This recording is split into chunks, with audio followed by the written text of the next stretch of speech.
Hi Commandos, welcome to my YouTube channel Aim and Achieve. My name is Rateza, APSP Constable. ఇంతవరకు wait చేసాం, ఇప్పుడేట్రా బాబు మళ్ళీ ఈ video, ఇప్పటికే మాకు చాలా టైం అయిపోయింది, చాలా ఇయర్స్ నుంచి మేము స్ట్రగుల్ చేసాం, మళ్ళీ ఇప్పుడేటి ఈ వీడియో అని అయితే మాత్రం మీరు అనుకోకండి.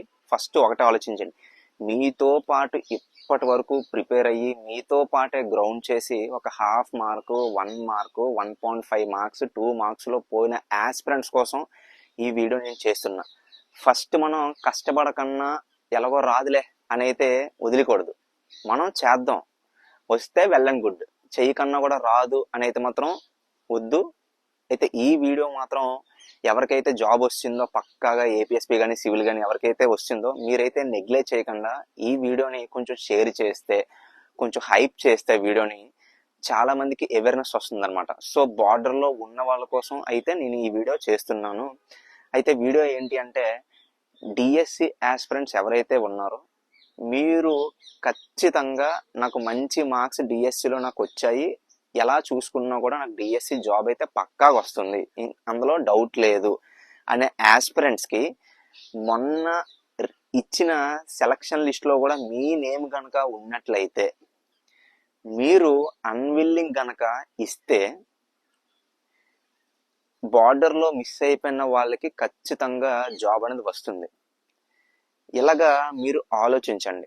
అంటే డిఎస్సి ఆస్పిరెంట్స్ ఎవరైతే ఉన్నారో మీరు ఇప్పుడు అన్విల్లింగ్ ఇవ్వలేదు, ఒకవేళ మీరు అన్విల్లింగ్ ఇవ్వకన్నా మీకే ఒక 300 మందికి లేదా 400 మందికి కానిస్టేబుల్ జాబ్ వచ్చి డిఎస్సి కూడా వచ్చింది అనుకోండి, మ్యాక్సిమం మీరు అందరు కూడా డిఎస్సికి వెళ్ళిపోతారు. అప్పుడు ఈ పోస్టులు అనేవి ఏమవుతాయి అంటే బ్యాక్లాగ్ పోస్టుల కింద ఉండిపోతాయి. అదే మీరు ఇప్పుడే ఒక అన్విల్లింగ్ కనుక ఇచ్చినట్లయితే ఈ 300 పోస్టులు ఏవైతే ఉంటాయో బార్డర్లో మిస్ అయిపోయిన వాళ్ళకి ఖచ్చితంగా ఇస్తారు. అంటే ఇస్తారా ఇవ్వరా అనేది బోర్డు అండ్ మన చైర్మన్ గారి ఇష్టం. సో ఇది మనం అవేర్నెస్ కోసం ఈ వీడియో చేస్తున్నాం, ఓకేనా? మీరు అలా చేస్తే డెఫినెట్గా ఆ బ్యాక్లాగ్ పోస్టులు ఏవైతే ఉన్నాయో అవి ఉంచడం కన్నా ఒక నిరుద్యోగిని ఉద్యోగిగా మారిస్తే ఎవరికైనా హ్యాపీయే కాబట్టి సో గవర్నమెంట్ ఆ డెసిషన్ తీసుకుంటుంది. సో అందుకనే ఈ వీడియో చేయడానికి మెయిన్ రీజన్ అదే.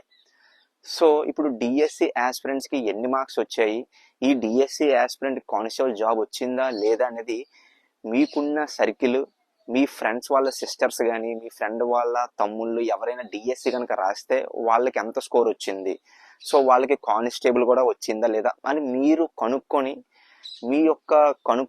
మొత్తం అంతా అనాలిసిస్ చేయండి. సో వాళ్ళకి చెప్పండి. అంటే ప్రతి ఒక్కరు కూడా సోషల్ మీడియా యూట్యూబ్ ఛానల్స్ చూస్తారు అని అనుకోలేం కదా.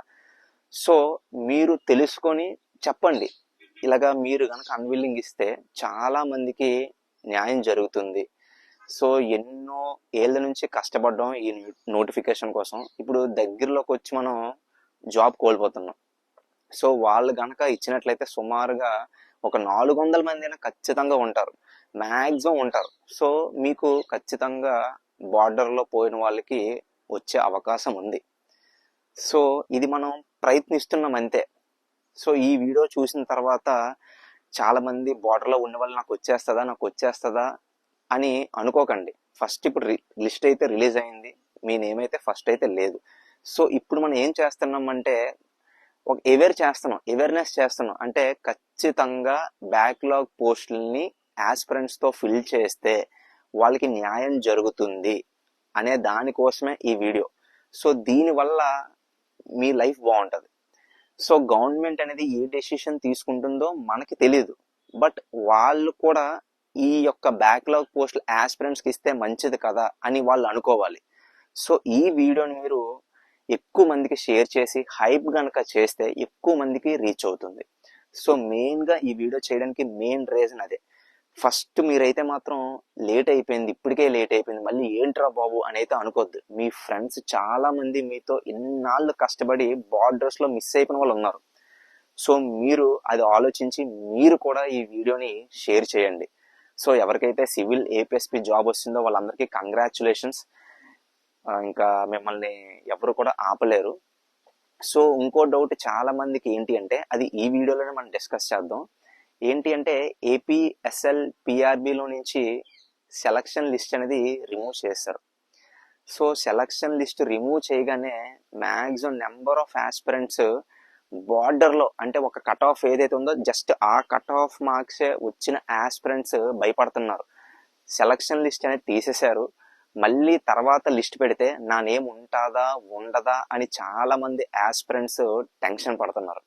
మీరైతే ఒకటే గుర్తుపెట్టుకోండి, ఒక్కసారి బోర్డు నుంచి సెలక్షన్ లిస్ట్ వచ్చింది అంటే అందులో మీ నేమ్ ఉందంటే తొలగించడానికి అస్సలు అవ్వదు. ఇదైతే మైండ్లో ఫిక్స్ అయిపోండి, తొలగించడానికి అస్సలు అవ్వదు, మీరు భయపడద్దు. అయితే మరి ఎందుకు సెలక్షన్ లిస్ట్ రిమూవ్ చేశారంటే, యాక్చువల్గా మా నోటిఫికేషన్లో కానీ ముందు నోటిఫికేషన్లో కానీ ఎప్పుడైనా కూడా అసలు సెలక్షన్ లిస్ట్ అనేది ఎలా ఉంటుందంటే, ఆ అబ్బాయి పేరు, డేట్ ఆఫ్ బర్త్, డిస్ట్రిక్ట్, దాని ఎంఎస్పి అయితే ఎంఎస్పి, ఎన్సిసి అయితే ఎన్సిసి, దాని హైట్, దాని నెక్స్ట్ చెస్ట్ ఎక్స్పాన్షన్, డిస్ట్రిక్ట్, అలా మొత్తం అంతా చెప్పి ఇస్తాడు. సో అలాగ లేకపోవడం వల్ల చాలా మందికి సందేహాలు ఏర్పడ్డాయి. సో సందేహాలు ఏర్పడడం అంటే ఏంటంటే, ఇప్పుడు కట్ ఆఫ్ ఎంతైతే ఉందో దానికన్నా ఎక్కువ మార్కులు వచ్చిన ఆస్పిరెంట్లవి కొన్ని మందివి నేమ్స్ అనేవి లేవు మెరిట్ లిస్ట్లో. సో వాళ్ళందరూ ఏంటి, చాలా మంది ఏపీఎస్ఎల్పిఆర్బికి మెయిల్ చేయడం, నెక్స్ట్ బోర్డు దగ్గరికి వెళ్ళి కలవడం, సో ఇలా చేశారనమాట. సో ఇదొక రకమైందంటే, ఇంకోటి ఏంటి అంటే, ఇప్పుడు కట్ ఆఫ్ ఎంతైతే ఉందో ఆ కట్ ఆఫ్ రీచ్ అయినా కూడా కొన్ని మందివి లేవు. సో అవి ఎందుకు లేవు, డేట్ ఆఫ్ బర్త్ ప్రకారం లేవా లేకపోతే ఏంటనేది మనకు తెలియాలి కదా. సో ఇప్పుడు డేట్ ఆఫ్ బర్త్ ఉంది అంటే ఓకే, ఆ క్యాష్లో కట్ ఆఫ్ అనేది అంతటితో ఆగిపోయింది, సో దానికన్నా నేను చిన్నోను కాబట్టి నాకు రాలేదు అని వాడు అర్థం చేసుకుంటాడు. సో ఇక్కడ డేట్ ఆఫ్ బర్త్ కూడా మెన్షన్ చేయకపోవడం వల్ల ప్రతి ఆస్పిరెంట్ కూడా గందరగోళానికి గురవుతున్నారు. సో ఇవన్నీ రెక్టిఫై చేయడానికి సెలక్షన్ లిస్ట్ అనేది రిమూవ్ చేసి, సో ఇప్పుడు వాళ్ళ మొత్తం అంతా చూసుకొని సెలక్షన్ లిస్ట్ అనేది రిలీజ్ చేస్తారు. సో ఇప్పుడు రిలీజ్ చేసే సెలక్షన్ లిస్ట్లో ఎవరైతే బార్డర్స్లో జాబ్ వచ్చిందో మీ నేమ్స్కి అయితే డోకా లేదండి, మీరైతే కంగారు పడాల్సిన అవసరం లేదు. చాలా మంది ఏంటి అంటే, అన్న జాబ్ వచ్చిందని రిలేటివ్స్కి మొత్తం అందరికీ చెప్పేశాము, ఇప్పుడు లిస్ట్ తీస్తారు, మళ్ళీ మన నేమ్ ఉంటుందా లేదా, అప్పటికన్నా ఇప్పుడే ఇంకా ఎక్కువ టెన్షన్ ఫీల్ అవుతున్నాం అన్య అసలు అని అంటున్నారు. కంగారు పడద్దు, ఇందులో అయితే తిరుగులేదు. 100కి 1000% గ్యారంటీ. మీ నేమ్ సెలక్షన్ లిస్ట్లో ఉంది అంటే ఇంకా దాన్ని ఆపడానికి ఎవ్వరి తరం కాదండి, ఓకేనా. ఒక్కసారి బోర్డు నుంచి సెలక్షన్ లిస్ట్లో మీ పేరు ఉందంటే ఆపడానికి ఎవ్వరి తరం కాదు, ఓకేనా. మీరైతే ధైర్యంగా ఉండండి, హెల్త్ మంచిగా ఉంచుకోండి, ఓకేనా. సో ఇంకోటి ఏంటి అంటే, ఈ వీడియోని మొత్తం అందరికీ షేర్ చేయండి, హైప్ చేయండి. సో ఈ వీడియో మీరు హైప్ చేయడం వల్ల బార్డర్స్లో ఉన్న వాళ్ళకి యూజ్ అవుతుంది. అలాగే మీ మిత్రులు కానీ, ఆ మిత్రులకి ఎవరైనా ఫ్రెండ్స్ కనుక ఎవరైనా ఉన్నట్లయితే, డిఎస్సి ఒకవేళ రాసి ఉండి ఇందులో కానిస్టేబుల్లో జాబ్ వచ్చినట్లయితే మీరు చెప్పండి. సో ఇలాగ అన్విల్లింగ్ కనుక ఇచ్చినట్లయితే సో ఒక వ్యక్తికి హెల్ప్ అవుతుంది అని మీరు చెప్పండి. సో చాలా మందికి తెలియకపోవచ్చు, సో మీరు చెప్తే చాలా యూజ్ అవుతుంది. సో అందరికీ అర్థమైంది అనుకుంటున్నాను. ఈ వీడియో చేయడానికి అసలు నాకు ఖాళీ లేదు, కేవలం ఒక ఆస్పిరెంట్ యొక్క కష్టం నాకు తెలుసు కాబట్టి ఈ వీడియో నేను చేస్తున్నా. ఫస్ట్ ప్రయత్నించకుండా రాదు అనేది అనుకోవద్దు. మాక్సిమం అందరు కూడా ఈ వీడియో చూసినప్పుడు చాలా మంది అనుకుంటారు, అరే ఏమొస్తుంది ఇంకా అసలు రాదు, ఇప్పుడు ఈ డీల్ అన్విల్లింగ్ అవ్వడం ఏంటి, బార్డర్లో ఉన్న వాళ్ళకి రావడం ఏంటి అని అనుకుంటారు. కానీ ప్రయత్నించకుండా రాదు అనుకోవడం మూర్ఖత్వం. ప్రయత్నించడం వల్ల ఏముంది పోయేది. సో వాళ్ళకి జాబ్ వస్తే మంచిదే కదా, మీతో పాటు కష్టపడే ఫ్రెండ్సే కదా వాళ్ళందరూ కూడా. సో అందుకనే ఈ వీడియో నేను చేస్తున్నాను. సో ప్రయత్నించండి, మీరు కూడా ఎక్కువ మందికి షేర్ చేయండి.